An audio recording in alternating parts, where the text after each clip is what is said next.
Assalamualaikum dan salam sejahtera. Nama saya Hanisa Akmal dan kumpulan saya akan membentangkan tentang kertas kerja lapangan bertajuk Dunia Cyber Masa Kini, satu perbincangan. Assalamualaikum dan salam sejahtera kepada Ustazah Nur Damia. Kami akan memulakan pembentangan dengan pengenalan ahli kumpulan. Kumpulan kami terdiri daripada 5 ahli iaitu Auni Hasina, Hanisa Akmal, saya Madarina Aman, Muhammad Saiful dan Nurul Syara Akilah.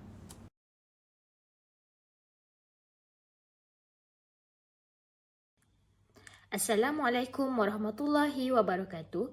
Nama saya Auni Hasina binti Mas Saad. Saya mulakan pembentangan dengan pengenalan bagi tajuk kertas kerja kami iaitu Dunia Cyber Masa Kini. Dunia cyber masa kini merupakan sebahagian daripada kehidupan manusia moden.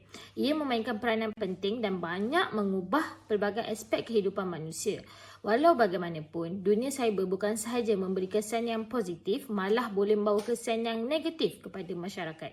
Teknologi maklumat memainkan peranan penting dalam hidup manusia pada masa kini. Kita boleh tengok teknologi dahulunya merupakan satu gaya hidup golongan tertentu, tetapi kini menjadi satu kemestian dalam kehidupan kita seharian. Dalam era globalisasi ini, kita berdepan dengan konsep dunia tanpa sepadan atau borderless world dan kita tidak memerlukan sebarang kebenaran untuk mengetahui tentang negara lain. Walau jarak beribu batu, tetapi dengan adanya teknologi, dunia semakin kecil. Era ini juga memperkenalkan kita kepada sistem perhubungan komunikasi yang semakin canggih, iaitu dengan menggunakan telefon mudah alih yang semakin kecil, kita dapat berhubung ke serata dunia dalam sekelip mata. Okey, seterusnya kita lihat kepada definisi dunia cyber. Apakah itu dunia cyber? Menurut Kamus Dewan Bahasa dan Pustaka, cyber bermaksud segala apa-apa yang berkaitan dengan komputer dan internet, di mana internet ibarat sebuah pasar raksasa yang menemukan pembeli dan penjual dalam satu ruang. Pada era globalisasi ini, sudah menjadi suatu kewajipan ke atas setiap umat manusia untuk menikmati kemudahan internet seiring dengan zaman modernisasi demi pembangunan dan khususnya mencapai kemajuan ekonomi. Selain itu, seorang penulis buku bernama Mahyudin menyifatkan dunia cyber atau dengan erti kata lain dunia maya adalah sebuah terminologi untuk menggambarkan sebuah kehidupan maya secara virtual yang dibangun melalui jaringan rangkaian komputer dan internet serta menghubungkan antara satu sama lain. Assalamualaikum, nama saya Muhammad Saiful Abdul Karim. Saya akan membicarakan tentang contoh dunia cyber masa kini. Ada dua contoh dunia cyber masa kini, iaitu media massa dan media sosial. Kenapa media massa telah dijadikan salah satu contoh dunia cyber masa kini? Hal ini kerana media massa yang dahulunya bahan percetakan dan penyiaran juga terdapat dalam internet. Kita boleh lihat berita harian telah menyediakan platform Behance Online supaya pembaca mereka dapat membaca berita dengan mudah di atas talian. Selain itu, radio juga tidak ketinggalan. Hal ini kerana Astro telah menyediakan perkhidmatan radio mereka melalui laman sesawang dan aplikasi Shock. Siaran TV juga terdapat dalam internet. Kita boleh lihat TV3 menyediakan drama mereka dalam aplikasi tonton.ik. Seterusnya, media sosial yang telah wujud selepas kewujudan internet dan media sosial telah dijadikan alat untuk berhubung dengan masyarakat. Contohnya, aplikasi Facebook yang popular di Malaysia yang digunakan untuk menyimpan memori, memuat gambar dan juga untuk berniaga yang sama seperti dengan Twitter. Instagram merupakan aplikasi untuk memuat gambar yang dahulunya di bawah naungan Facebook yang kini dinamakan Meta. Seterusnya, aplikasi TikTok yang telah meningkat naik penggunaannya sejak pandemik COVID-19 melanda dunia. Aplikasi LinkedIn untuk tujuan profesional dalam mencari pekerjaan atau social networking. WhatsApp juga merupakan aplikasi yang popular kerana memudahkan rakyat Malaysia untuk berhubung antara satu sama lain. Ada sekali aplikasi YouTube untuk melihat video dengan tujuan hiburan, pendidikan dan lain-lain.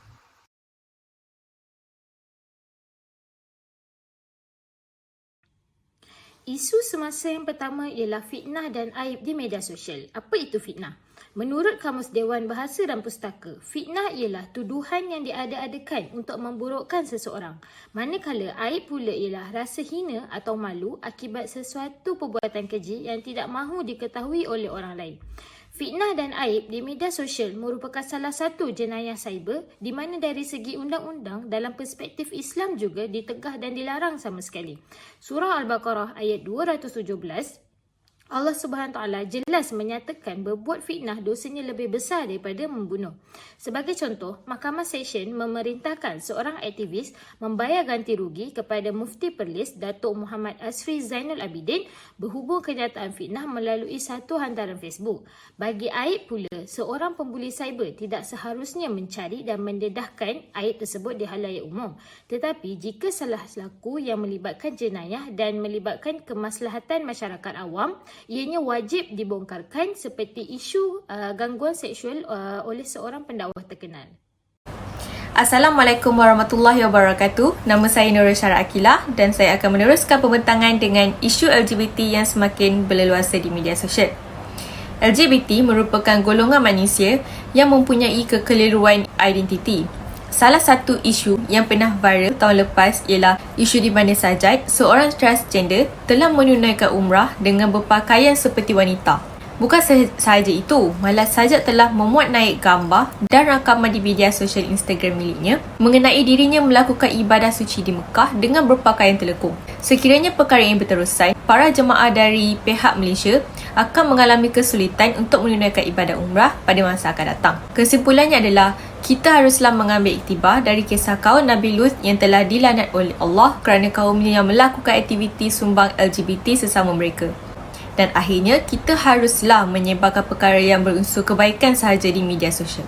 Bagi isu kesedaran masalah dunia berkenaan isu Palestin, Israel membelanjakan bilion ringgit untuk memonopoli media antarabangsa, membina naratif dan imej Israel dengan sokongan daripada negara seperti Amerika Syarikat. Walau bagaimanapun, semua itu tewas kepada kehebatan kuasa anak muda dan orang ramai di media sosial yang memecahkan monopoli media antarabangsa yang menjulang tinggi terhadap propaganda Zionis Yahudi. Ia boleh dilihat melalui demonstrasi dalam talian yang menggunakan hashtag Free Palestine. Namun demikian, umat Islam disarankan untuk mematuhi tata cara menyebar maklumat di media sosial semasa menyebarkan isu Palestin ini dengan memastikan kesahihan suatu maklumat itu sebelum dimuat naik di media sosial bagi membendung penyebaran maklumat palsu. Isu semasa yang keempat adalah isu influencer dan trend di media sosial terhadap masyarakat Islam. Influencer adalah seseorang yang berpengaruh ataupun pempengaruh, manakala trend pula adalah sesuatu yang muncul popular dan menjadi ikutan orang ramai di internet. Kebanyakan trend dimulakan oleh influencer dan menjadi ikutan oleh peminat dan followers. Antara contoh trend yang sedang hangat adalah video menari di TikTok dan membuat video prank. Trend sebegini amat tidak sesuai dilakukan oleh masyarakat Islam kerana boleh mendatangkan masalah seperti masalah akhlak remaja, masalah pencemaran imej Islam serta masalah gejala sosial. Hal ini kerana kebanyakan trend ini dimulakan oleh masyarakat barat dan tidak mengambil kira soal halal dan haram dalam membuat sebuah konten. Isu yang terakhir ialah isu pembulian cyber di atas talian. Antaranya, gangguan berterusan oleh pembuli dengan menghantar mesej untuk menyakitkan hati mangsa. Selain itu, mereka juga membuat maklumat palsu dan berita berbau provokasi dengan tujuan untuk menimbulkan konflik dan pergaduhan dengan mangsa. Ukutan dan grooming juga contoh buli cyber. Hal ini kerana grooming mempunyai unsur eksploitasi oleh pembuli tanpa sentuh.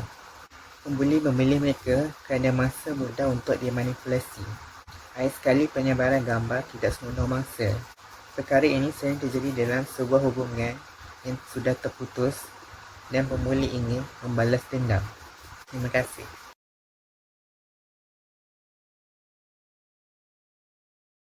Antara kepentingan kewujudan dunia cyber adalah memudahkan operasi aktiviti perniagaan. Dunia cyber dapat membantu masyarakat menjalankan aktiviti perniagaan secara maya yang dinamakan perdagangan elektronik ataupun e-commerce, seperti menjalankan perniagaan di platform Facebook atau Instagram. Kedai maya dapat menjimatkan kos modal kerana peniaga tidak lagi memerlukan kedai fizikal bagi menjalankan urus niaga. Kedai maya juga dapat memudahkan komunikasi antara peniaga dan pelanggan semasa urusan seperti khidmat niaga. Seterusnya, dunia cyber merupakan medan perkongsian ilmu. Pelbagai jenis maklumat boleh dicapai di hujung jari dengan sentuhan skrin komputer atau telefon sahaja. Hal ini kerana ia mengandungi pelbagai jenis pengetahuan dan maklumat yang tidak berkesudahan. Ini dapat memudahkan pengajaran tenaga pendidik dan pembelajaran pelajar seperti menjalankan pembelajaran jarak jauh. Ia memudahkan perkongsian ilmu dengan pantas yang membantu pelajar untuk menjalankan perbincangan berkumpulan dan berkongsi maklumat melalui aplikasi seperti Google Meet atau WhatsApp. Kepentingan yang terakhir adalah dunia cyber dapat memudahkan kehidupan seharian masyarakat.